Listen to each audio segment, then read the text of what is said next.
Hi, and welcome to Castanet's Week in Review. I'm Nich Johansen with your top stories from this week.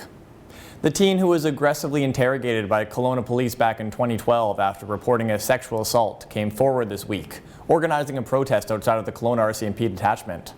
Aidan Withers' case became national news earlier this year after a video of the interrogation came to light as part of Withers' civil case against the officer involved. Were you at all turned on during this at all, No. even a little bit? No. Physically, you weren't at all responsive to his advances?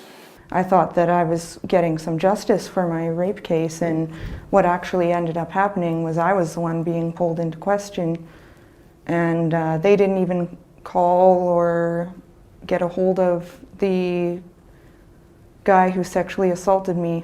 They didn't even bring him in for questioning. Withers organized the protest Saturday in light of recent stats that show Kelowna RCMP have dismissed 40% of sexual assault cases as unfounded over the past 2 years.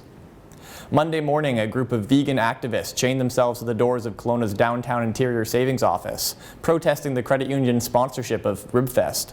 We're cold, we're uncomfortable, the pain is increasing, definitely. We were just talking about this, but it just reminds us of the pigs that are on transport trucks right now.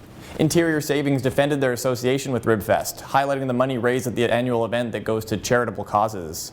Police removed the protesters by 11 a.m.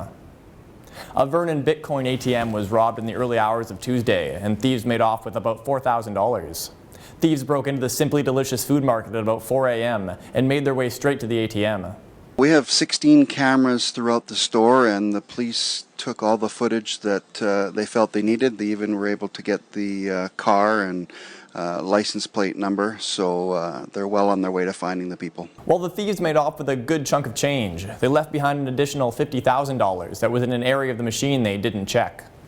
On Tuesday, an Oliver man who murdered a Belgian tourist last summer was sentenced to life in prison with no chance of parole for 23 years. Sean McKenzie had no prior criminal record before he picked up Emily Sakalis, who was hitchhiking near Boston Bar on August 22, 2018. McKenzie sexually assaulted the woman before stabbing her to death. The 27-year-old pleaded guilty to second-degree murder in September. And after 2 years of fundraising and a year of construction, Joanna's house opened up to the public Thursday night. The home away from home for the families of KGH patients has been a long-time dream of the Huber family, and the 20-room building honors the late Joe and Anna Huber, who owned Kelowna's Prestige Hotel. The KGH Foundation raised more than $10 million for the project. That's it for this week's Week in Review. For Castanet News, I'm Nich Johansen.